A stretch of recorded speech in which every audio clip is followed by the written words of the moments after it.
여러분 혹시 원자력 발전소에 대해 어떻게 생각하시나요?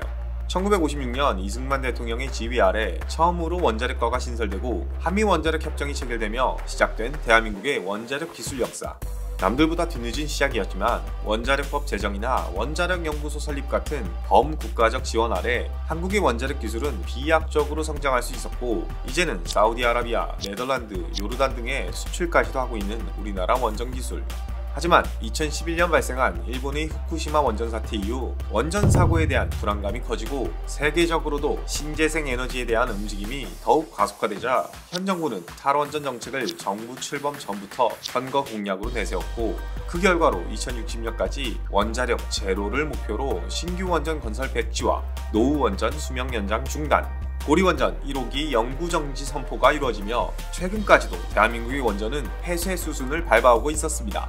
하지만 최근 미국과의 정상회담에서 원전 사업 공동 참여를 포함한 해외 원전 시장에서의 협력 강화에 대한 발표가 나오면서 사회적으로 향후 대한민국 원전의 미래는 어찌 되는지 다시 한번 논란의 불씨가 거세지고 있습니다. 그래서 오늘은 대한민국 원자력 발전의 장단점과 현 주소에 대해 알아볼까 합니다. 원자력은 에너지 중 하나로 원자핵의 반응을 이용하여 만듭니다. 일반적으로 원자력의 가장 큰 장점은 적은 연료로도 막대한 양의 에너지를 얻을 수 있다는 것인데, 실제로 우라늄 1kg로 만들 수 있는 에너지의 양은 석탄 3,000톤의 에너지와 맞먹는다고 하니 확실히 매력적일 수밖에 없을 것입니다.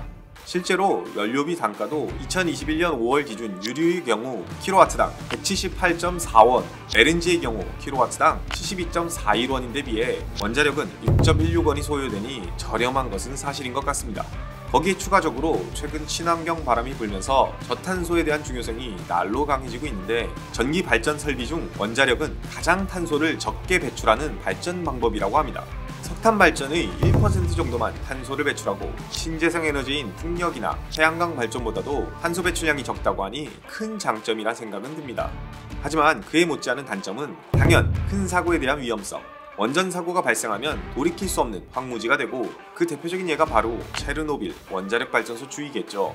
현재 기술로도 처리 불가능한 노심도 아직 유지 중이고요. 고리 원자력 발전소나 월성 원자력 발전소의 경우 사고가 발생 시 20km 이내에 부산과 울산이 있기 때문에 피해가 어마어마할 것입니다. 또한 가장 문제로 생각되는 것은 사실 방사성 폐기물일 것입니다. 원전에서는 건설자재나 소모품 등 중저준위 폐기물과 사용 후 핵연료봉 같은 고준위 폐기물이 나오는데, 중저준위 폐기물의 경우 현재 경주의 방패장에 10만 드럼 정도 규모의 보관 장소를 보유하고 있습니다. 하지만 현재까지 8만 드럼 정도가 쌓여있고 2만 드럼 정도의 공간이 남아있는데, 전체 원전에서 한 해에 2천 드럼 정도의 폐기물이 나오기 때문에 10년 이내에 꽉 찰 예정이라고 합니다.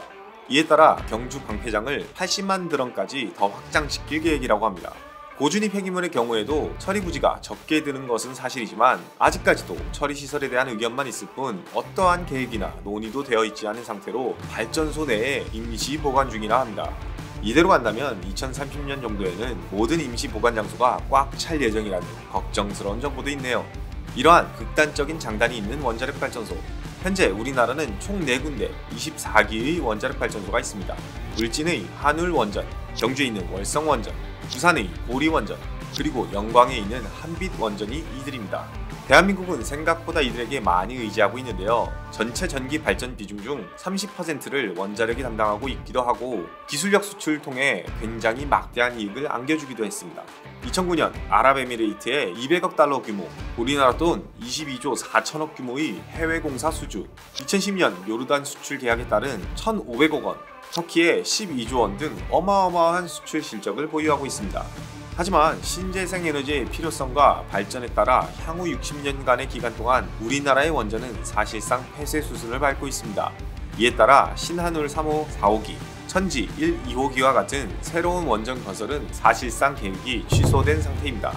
점차적으로 탈원전이 가시화되어가는 대한민국.